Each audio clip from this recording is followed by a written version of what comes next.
మణికంఠని బయటకి చూసిన వాళ్ళకి ఒక వేరే ఒక ఇది కనిపించింది. లోపల వాళ్ళ ఫ్యామిలీ‌ని వాడుకొని సింపతి కార్డ్ యూజ్ చేస్తున్నాడని అనిపించిందా మీకు? నాకు అనిపించింది బ్రో. హ్మ్. హానెస్ట్‌గా అనిపించింది. హ్మ్. ఎందుకంటే ఒకసారి నేను 5 వీక్స్ ఉంటే చాలు నా పాప నా దగ్గరకొస్తది అంటాడు. హ్మ్. ఒకసారేమో నేను కప్పు గెలవాలి, గెలవకపోతే నా ఫ్యామిలీ నా దగ్గరికి రాదు అని అంటాడు. హ్మ్. ఏది నిజం అనుకోవాలి? ఆ!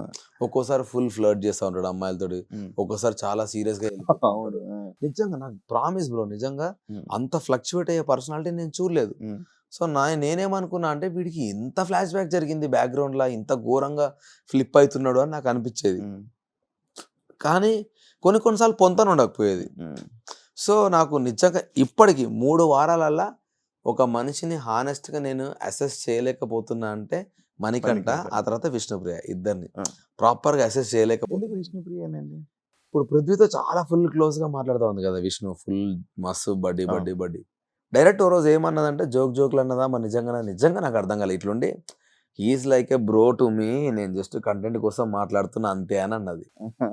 పక్కకే సోఫాలో కూర్చొని నాకు ఎట్లా రియాక్ట్ కావాలో అర్థం కాలే ఆ మాటకి. ఆ! అంటే కంటెంట్ కోసం అంతగనం చేయాల్సిన అవసరం ఆ! ఆ! ఏమున్నదనేది నా పాయింట్. హ్మ్. పృథ్వీతో ఫుల్ హ్మ్. క్లోజ్‌గా, హ్మ్. లవ్లీగా హ్మ్. డాన్స్ చేసుకుంటా చాలా అవును. మందికి ఇట్లా హ్మ్. విష్ణు చాలా ఇష్టపడుతున్న ఫీలింగే ఉంటది కదా! సార్ హ్మ్. ఏమన్నా నాకు సారు, హ్మ్. నువ్వు ఇంకా పృథ్వీని ఇక్కడే ఊహించుకున్నావా? స్విమ్మింగ్ పూల్‌లో ఊహించుకున్నావా? అనుకున్నా. ఇట్లాంటి కొన్ని మాటలు అవును. ఎందుకంటే అవును. అన్నది. అవును. అరే! మా స్విమ్మింగ్ పూల్‌కి రారా ఇవన్నీ మాట్లాడిన తర్వాత హ్మ్. He is like a bro to me అంటే హ్మ్. డిస్కనెక్ట్ అయితామా కామా? హ్మ్. హ్మ్. సో, అవును. అట్లా కొంచెం డిస్కనెక్ట్ అయినా. హ్మ్. మేజర్‌గా మాత్రం మనీ. హ్మ్. నాకు స్టిల్ అర్థమైతలేడు. సోనియా మీకు బయట ఫ్రెండ్. అవును. లోపల మాస్క్‌తో అంటే లైక్ హ్మ్. ఫేక్‌గా గేమ్ ఆడుతుందా? లేకపోతే మాస్క్ ఏసుకొని ఆడుతుందా? లేకపోతే రియల్‌గా తను అదేనా? సోనియా అగ్రెషన్ అయితే అంతే. ఇప్పుడు ఏదైతే సోనియా అగ్రెషన్ హ్మ్. ఉందో అది అంతే. హ్మ్.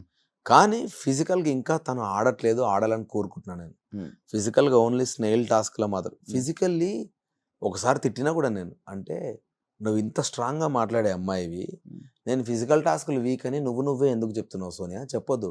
నువ్వు గివ్ అవ్వకుండా ఫస్ట్ ట్రై చేయి గదా! హ్మ్. హ్మ్. చిన్న చిన్న టాస్క్‌లైనా, ఇండివిడ్యువల్ టాస్క్‌లైనా హ్మ్. అట్‌లీస్ట్ నేను ట్రై చేస్తా అని చెప్పు. హ్మ్. ఆ తర్వాత నీకేమైనా ఇబ్బందయితే గివ్ అప్ ఇస్తే వేరే గాని నువ్వు హ్మ్. అనకంటే నా వీక్‌నెస్ నాకు తెలుసు కదరా! అంటే తెలిసినా కూడా మన వీక్‌నెస్ చెప్పకూడదు. హ్మ్. హ్మ్. నువ్వే అందరికి 10 సార్లు 10 మందికి ఇంత మంచిగా చెప్తా ఉంటావు. నువ్వెందుకు అట్లా చెప్తున్నావు" నేను అంటుండే. హ్మ్. కానీ స్టిల్ నేను ఆ డిసప్పాయింట్‌మెంట్ ఎక్కడ ఫీల్ అయినా అంటే చీఫ్ టాస్క్‌లా హ్మ్. తను డైరెక్ట్ గివ్ అప్ ఇచ్చేసింది అనిపించింది నాకు. హ్మ్. అదే ఆ ఆ! డాగ్ ఆ! లాగా ఆ! ఆ! ఎళ్ళాలన్నారు అవును. గదా!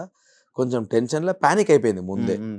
సో, అది అంటే నువ్వు హౌస్‌లా అందరిని you are the most matured person లాగా పోర్ట్రే నువ్వు చేసుకున్నావు. పోర్ట్రే చేసినప్పుడు చాలా మెచ్యూర్డ్‌గా ఆ గేమ్ ఆడాలి. అంటే హ్మ్. నీకు నువ్వే సెల్ఫ్ కాన్ఫిడెన్స్ బూస్టప్ చేసుకొని. హ్మ్. హ్మ్. సో, అది వీక్ అనిపించింది. నాకు గూడా కొంచెం నచ్చలేదది. హ్మ్. నువ్వెందుకో ముందే గివ్ అప్ చేసినట్టు అనిపించిందని. తప్ సో, ఆ టాస్క్‌ల పరంగా అయితే still she has to fight. నీకు రెడ్ కార్డ్ ఇచ్చినప్పుడు నీ ఫీలింగ్ ఏంటి బ్రో? నేను కన్ఫెషన్ రూమ్ కోసం వెళ్దామని అడుగుదాం అనుకున్నా. ఎందుకు అడుగుదాం అనుకున్నా అంటే నిజంగా నాకు అర్థం కాలే. హ్మ్. నేను అంత సీరియస్‌గా ఏం మాట్లాడినా అని. ఆ మాట గుర్తులేదు నాకు. ఈ మనుషులేనా అది ఇది అని తిట్టుకుపోయింది కదా! అవి నాకే గలీజ్ అనిపించినాయి. హ్మ్.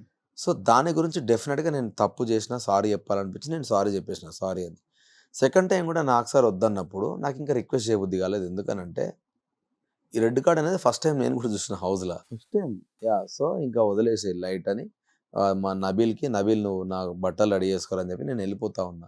సో, అప్పటికి నిఖిల్ మళ్ళీ సెకండ్ టైమ్ మళ్ళీ ఆపిండు. ముందు కూడా నిఖిల్ మామ కొంచెం సారీ చెప్పు కామ్‌గా ఉండు అంటే, కామ్ కాదు మామ ఒకవేళ పెద్ద మిస్టేక్ అయితే రెక్టిఫై చేసుకోలేనిది అట్లా ఇట్లా అనిపిస్తే మనం ఇంకెళ్ళిపోవడం తప్ప ఏం చేయలేం మామ అంటే, నువ్వు అట్లా అనకు నువ్వు ఉండాలి నువ్వు అది ఇది ఉండు అంటే నేను కొంచెం కన్విన్స్ చేసే ప్రయత్నం చేసిన. బట్ స్టిల్ నేను అన్నప్పుడు ఇంకా నేను కూడా గివ్ అప్ ఇచ్చేసి వెళ్ళిపోతున్నా. హ్మ్. వెళ్ళిపోతుంటే మళ్ళీ ఆపి నిఖిల్ గాడు వాయిస్ రైజ్ చేసిండు. ఆ తర్వాత గట్టిగా మాట్లాడింది యష్మి పాపం. హ్మ్. యష్మి దన్నుమని నా గురించి లేచి ఔట్ ఆఫ్ నోవేర్ ఆ అమ్మాయి నా గురించి ఫైట్ బ్యాక్ చేసి నాగ్ హ్మ్. సార్‌తో రిక్వెస్ట్ చేసి దెన్ ఇమ్మీడియేట్‌లీ ప్రేరణలు ఇవ్వడము. ఇట్లా నాకు చూస్తే చాలా హ్యాపీ అనిపించింది. హ్మ్.